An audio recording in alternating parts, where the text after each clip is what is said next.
So like Pastor Andy said, this speech I wrote for school. It was like my senior thesis almost. It was the culminating project for my senior year. I presented it in January, and it wasn't addressed entirely to a Christian audience. It was for school, and students were free to attend. They were invited to, bring along family members who might not be believers with them. So that's who this was written for. It was written for everybody. So, hello. I'm sure you've heard of the news stories about the 10 Commandments being removed from courthouses or optional prayer being outlawed in schools. Try for a minute with me to think back to those incidents. How did you first respond? You might have thought back to when those things were accepted and even praised in society. You might have wondered how, in today's culture, they were ever accepted at all. You might have even begun to consider their point that those things shouldn't have a place in public. When I learned about those events, I remember what I did. The first thing I asked myself was, wasn't America a Christian nation at its founding? What happened? I pondered that for a little while. Then, over the past few months, I set out to research the root of the whole story, all the way back to 1620, to our nation's beginning. This is what I found. America was never a theocracy, but its laws reflected Christian morals. The nation's integral documents hold God's law as the highest and derive our rights from it. America is distinct and free because it values God's law above man's law. If I remove God from my worldview, life will become dismal, empty, and meaningless. Likewise, as God is removed from government, it becomes unstable and divided. With these consequences in mind, I'd like to argue today that in order to save us from division and collapse, America must return to a morally well-founded government. To find America's purpose, we must look to its creation. In the heat of Catholic persecution of Protestant separatists, a group of 102 men, women, and children left their safe haven in Holland and boarded a ship bound for the New World. They called themselves pilgrims, for they were on a pilgrimage to a country where they could, in the words of William Bradford, enjoy the ordinances of God in their purity and the liberty of the gospel with them, and lay a good foundation for the propagating and advancing the gospel of the kingdom of Christ. This was a novel idea, for the kingdoms of the past had either been theocracies, governed directly by their own religious leaders, nations where one religion was mandated, or godless territories where faith was unheard of.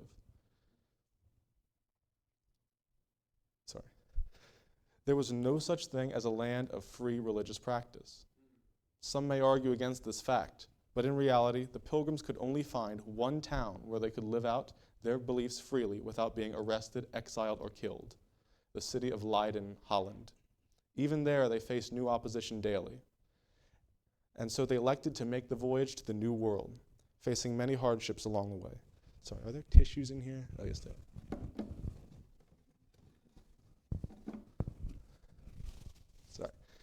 When they arrived, they sought to create a governing document for the new colony.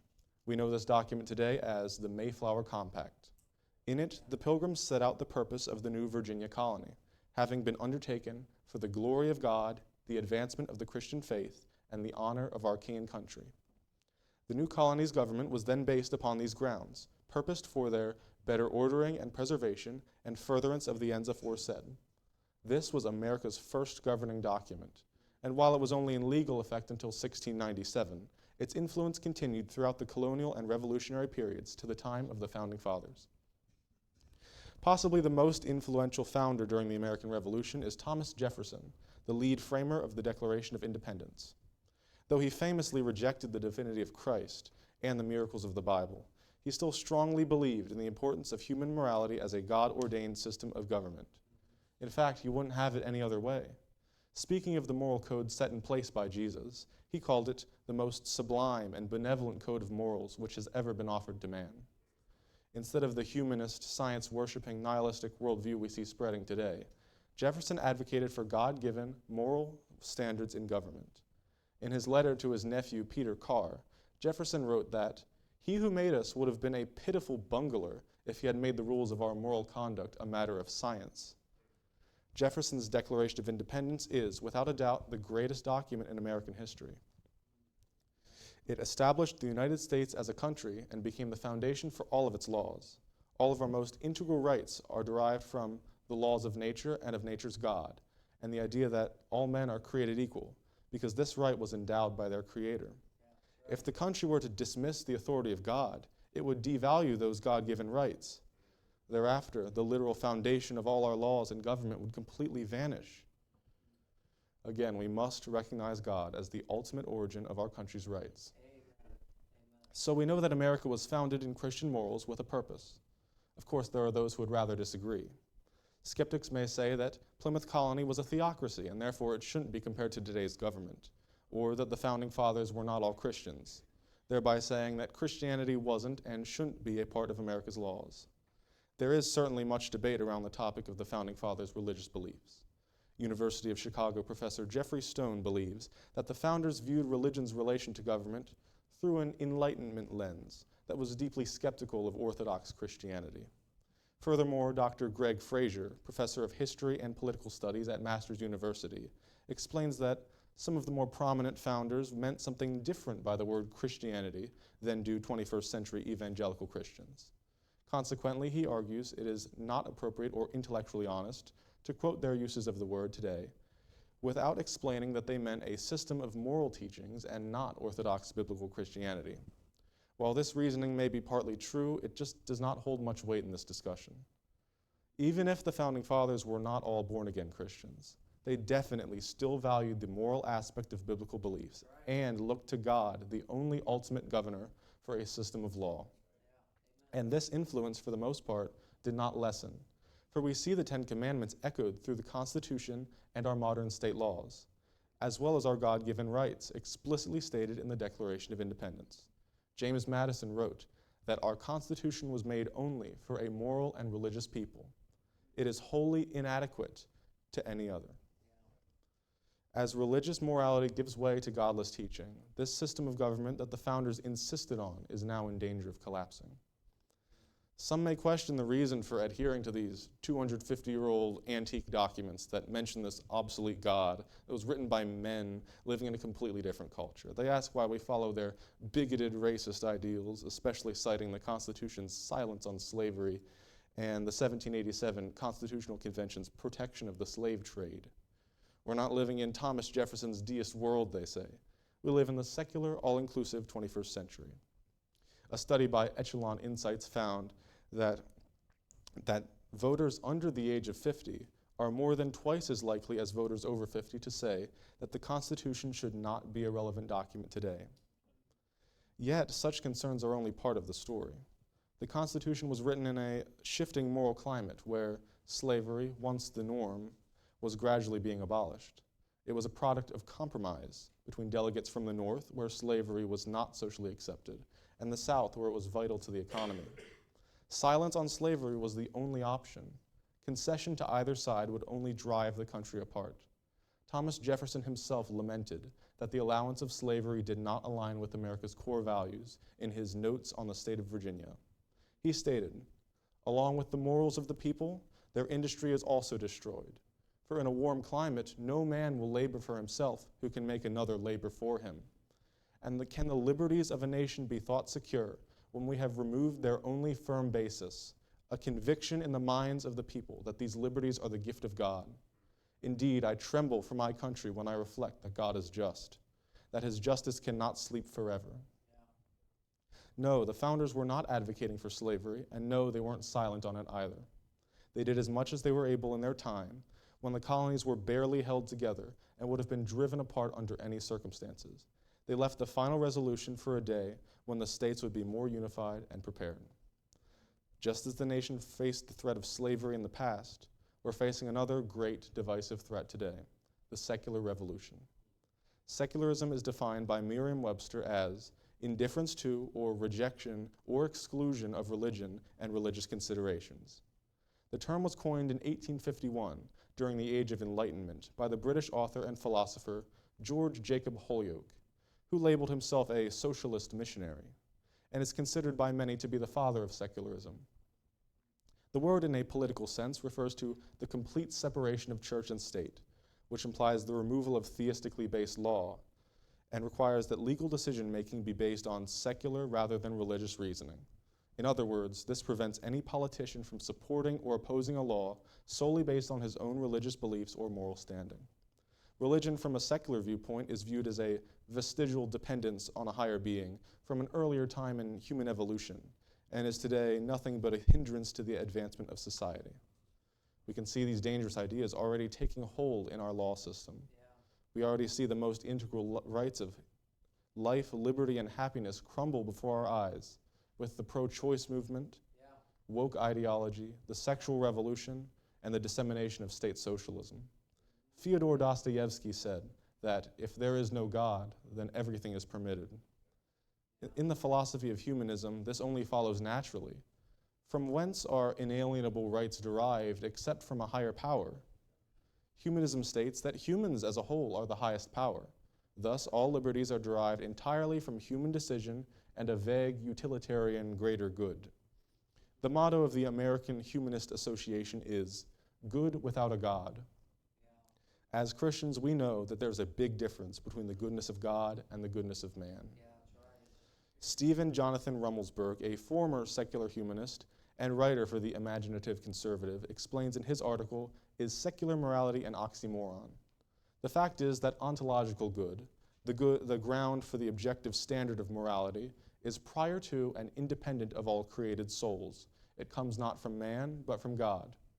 By contrast, secular moralities come from the mind of man, and they constitute merely a multitude of idolatrous moral systems, which cater to the arbitrary vagaries of men, seeking to advance not truth, but their own schemes to amass power and attain control of a polis. While secularism may seem to many like the perfect solution for today's religious separations, it puts the rights we take for granted in danger. Many Americans today fail to realize how different the world would be without Christian morals. Early Christians were some of the first to recognize the rights of women, inspired charities, made us to love the least of these, and encouraged righteous self-government. For this reason, the Soviet Union was quick to ban assembled churches and expressed faith, because such principles would challenge its negative views of human worth, private property, and government. They were to worship the secular system itself as God. The same may happen to us today in America. The opinions of the majority, both in the population and in politics, are slowly turning their backs on God and the Bible. In doing so, they turn to what they think is the next best thing, modern, secular, God-free science, from which they derive a new morality. To dive into this shift, we must look no further than the 1859 release of Charles Darwin's book, On the Origin of Species. I'm sure you're familiar with Darwinism, the nearly ubiquitous theory that all life is descended from one common ancestor, and that humans are related to primates. This idea was irresistible to enlightened atheist scientists at a time of increasing speculation and investigation into the world's history. It gave them a way to skirt around the Bible's creation story while fortifying their own God-free interpretation. Of course, Darwin's book caused heavy backlash among Christians and scientists alike. This spark lit the flame for the so-called war between science and religion. Further fueling the fire, authors John Draper and Andrew Dickinson White published books placing religion as science's greatest enemy. As Christians, we know that God created nature and its science. There should be no conflict with His word and His creation. Science must reflect God. The ideological battle being fought today was not started because people tried to wedge God into science or spread wild conspiracy theories. The battle is being fought because men sought to eradicate the mention of God's handiwork in creation. I encourage you to research this. Everything that secularism asserts against God has never been truthfully proven. Every word in evolution's textbook traces back to one theory based on a single interpretation of the past. This is not a culture war. This is a war on science. All of the cultural fronts we fight on, whether on gender, abortion, vaccination, or marriage, all depend on one's answer to this question: do you believe in God's science or man's science? One does not have to look far just to see how broken man's science really is. They say that observable science should be our moral and ethical basis because it is our only source of truth and revelation. If we look to nature and science without a moral compass, we only see a dismal and hopeless fallen world. We see this in the movement for animal rights. If humans are nothing more than animals, we must either treat all humans as animals or treat all animals as humans, or else we commit speciesism. A Christian knows that we are made in the image of God and have been given dominion and responsibility over his creation. Neither does modern science alone promise any rights to humans. Clearly, that doesn't lend itself to the establishment of a good government. This is evident in the theory of evolution and natural selection, which secularists say have been the ultimate government for millions of years, and are completely dependent on death, murder, and destruction. Life itself has no inherent value but to make the species as a whole better at killing. Neither can science stand on its own in any philosophical context. It has no answer for life's biggest questions. Why are we here? Where did we come from? What is love? What is the meaning of life? Science can present statistics and observe natural processes, but it cannot answer by any stretch of the term that which is asked by the heart. Yeah, that's good. The most integral reasoning of modern humanistic society is that the only moral truth comes through observation of the world. Any morals not evident in nature are left up to the greater good, and that which is good should be obvious to the observant man. If humans decide moral truth, and all humans are equal, then all moral truths are valid. If what I believe for myself is a valid truth, then nobody should be able to challenge it.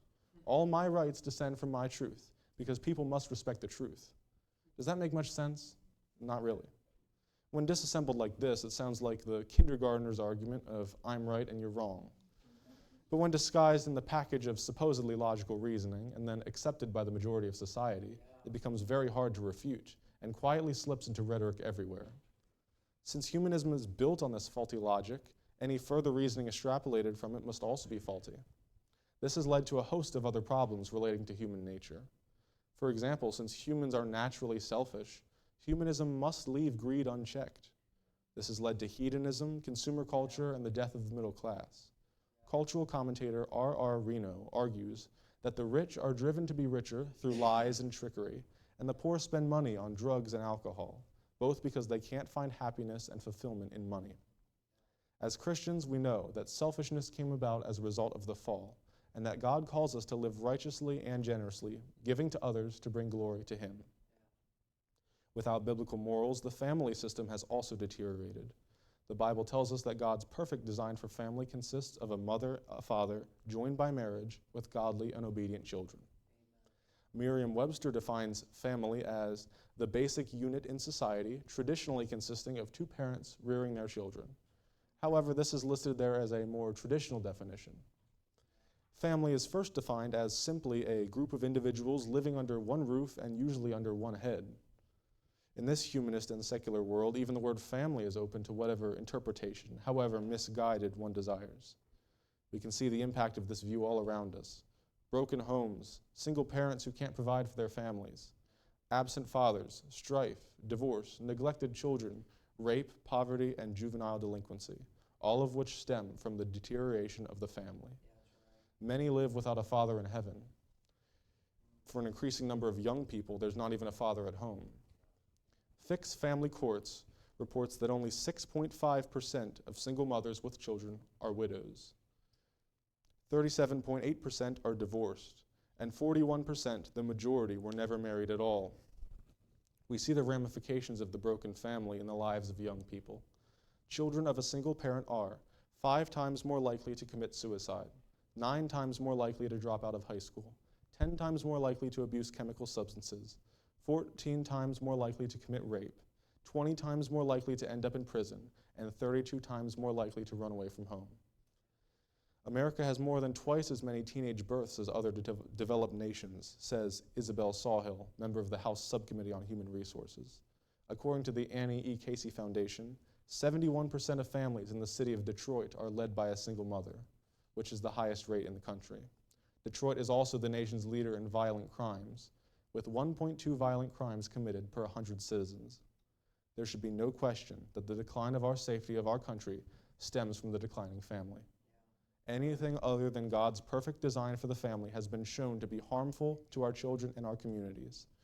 If we want to revive the morals of America, we must start in the home. Amen. While much of America struggles with its definition of a family, another group of people, the LGBTQ community, struggles with its definition of themselves. In today's world of media escapism, you can be immersed in whatever world you choose.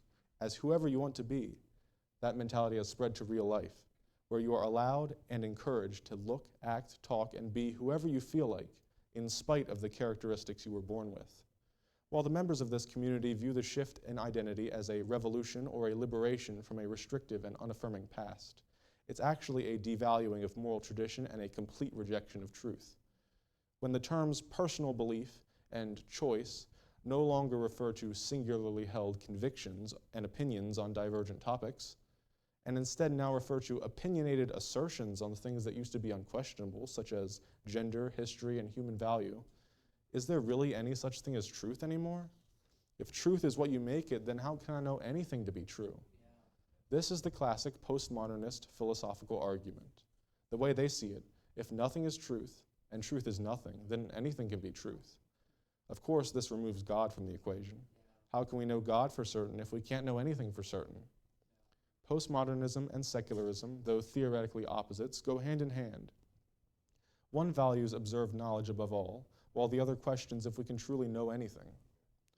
However, both philosophies are widely accepted in public circles today. Thus we have imposters of the truth, such as the theory of evolution and free-form sexuality.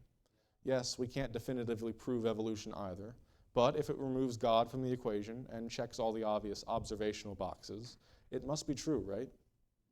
Here is the inconsistency, the great hypocrisy that is hidden in all the folds of today's culture war. Anything you want to think it. Anything you want to be it, and you will be right. And everyone must agree with you. Unless, however, you are a believing Christian or a member of the oppressive racial and social majority, then you are wrong. Today, there is a great distrust for anything higher or more powerful than oneself. We are ever more suspicious of the government, media, and tech giants. Many times our apprehension is rightly placed. But when you really can't know who you truly are, who to believe and who to look up to besides yourself, you open up one huge insecurity.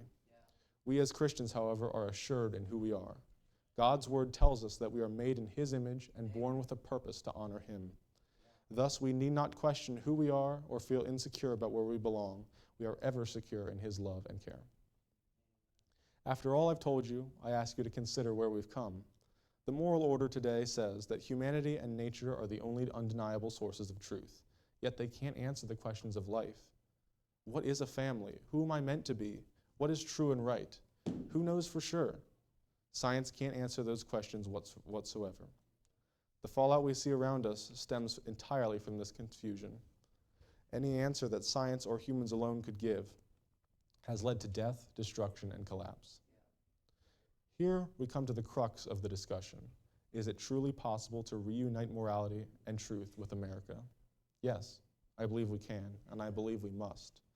Without morality, liberty will only be an unfulfilled promise and a formless idea, and we will continue down the path of confusion, division, and eventual collapse. Abraham Lincoln was quoting Jesus when he said, "A house divided cannot stand." I reiterate that God gave us the right and that we are equally created in his image. And as a nation, we cannot restore this right unless we recognize God in the government, and we can't recognize God if our laws don't reflect him. Though we will never have a perfect government until Christ returns, we must yet strive to redeem this fallen one. I say, whether you like it or not, that if it wasn't for men who understood that God's way was best, there would be no United States of America. They not only believed that, but acted on those beliefs. They saw how the corrupt nations around the world were missing something big. I'm sure you're wondering, and I am too, what we ourselves can do about such a nationwide problem. Chuck Colson famously said that if our culture is to be transformed, it will happen from the bottom up. From ordinary believers practicing apologetics over the backyard fence or around the backyard grill. This nation was founded by 102 pilgrims, united by 7 founding fathers, and can be reunited by us. Ordinary citizens committed to restoring the truly American ideals that have defined us. Let us hold our beliefs fast, strive to live them out in daily life, and reflect the resolve and determination that our forefathers put forth out of their love and future hope for this great country. Thank you.